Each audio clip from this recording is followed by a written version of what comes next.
Right now, as you watch this video, something massive is happening behind the locked doors of the world's most powerful financial institutions. Central banks, the guys who literally print the money we use every day, are hoarding gold at historic rates. In fact, recent data shows that a massive 89% of reserve managers expect global central bank gold holdings to keep climbing. Gold has even overtaken U.S. government bonds as the top reserve asset. Think about the irony here. These institutions want us to trust their paper and digital money. Yet, behind the scenes, they are filling their vaults with a physical metal that humanity dug out of the ground thousands of years ago. Why? What do they know about the future of the global economy that we don't? Let's break down the 3 major reasons central banks are buying gold like there's no tomorrow, and what it means for your wallet. For decades, the US dollar has been the undisputed king of global finance. If a country wanted to save for a rainy day, they bought US government bonds, essentially lending money to America. But everything changed with a major geopolitical turning point. When the US and its allies froze hundreds of billions of dollars of Russia's foreign reserves, a giant alarm bell went off in central banks around the world. Countries like China, India, Turkey, and Poland looked at that and realized a terrifying truth. If our relationship with the West goes sideways, our paper wealth can vanish with the click of a button. The power of gold. Gold carries zero credit risk and cannot be hacked, deleted, or frozen by a foreign power. If a central bank has physical gold sitting in its own vaults, no one can sanction it out of existence. It is the ultimate asset of absolute sovereignty. The second reason comes down to basic math and a loss of faith in fiat currencies. Most advanced economies are carrying staggering levels of debt, and there is almost no political will to slow down the spending. To cover that debt, central banks do what they do best. They print more money. But when you print more money, the purchasing power of every single dollar or euro in existence goes down. It's a slow-motion devaluation. Gold, on the other hand, cannot be printed out of thin air. There is a finite amount of it on Earth. Central banks use gold as a multi-year hedge to preserve their wealth. While paper currencies lose their value over time due to inflation, an ounce of gold bought a luxury suit thousands of years ago in ancient Rome, and it still buys a luxury suit today. Finally, we are living through a massive structural shift toward a multipolar world. Between trade conflicts, supply chain shifts, and ongoing geopolitical tensions, the future looks highly unpredictable.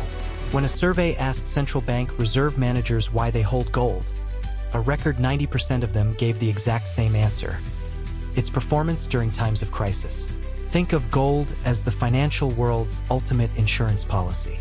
When stocks crash, when wars break out, or when international relations crumble, gold is the safe haven everyone runs to. Central banks aren't buying gold to get rich or make a quick trade.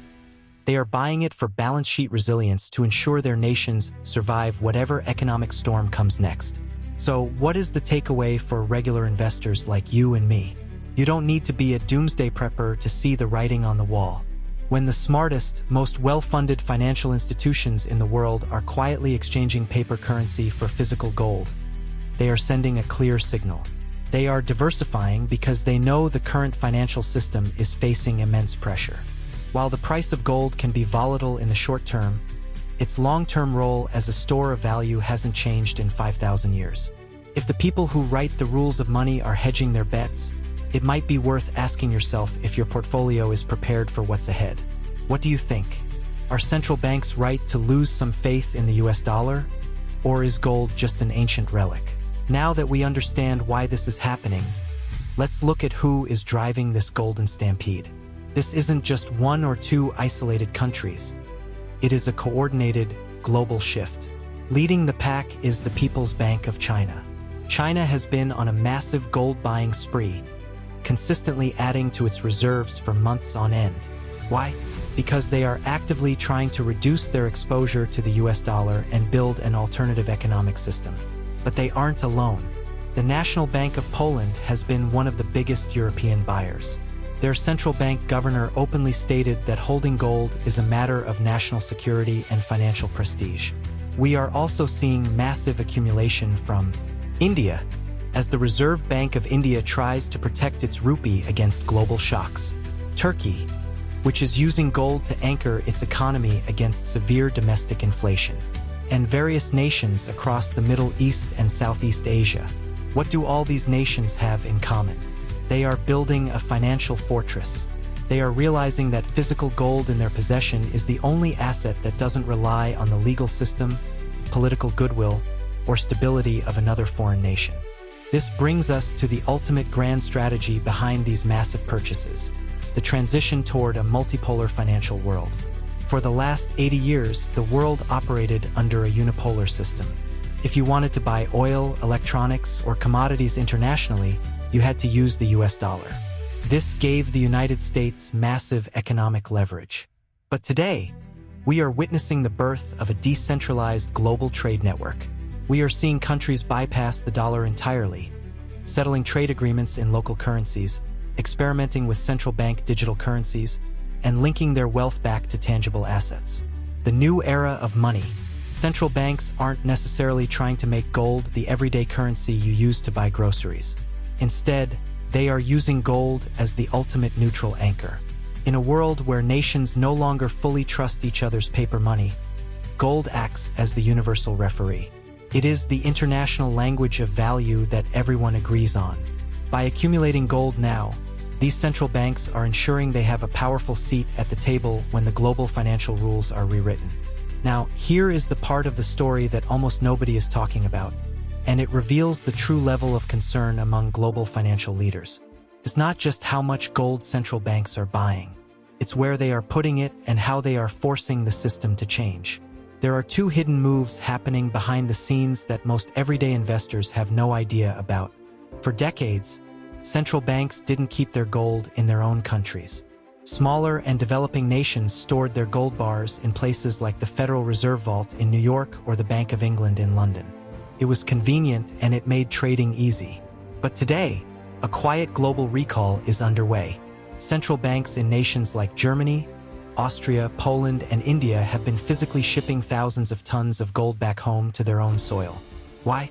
Because they realized that gold stored in a foreign vault isn't truly yours if international relations break down. If your host country decides to block access, your gold is trapped.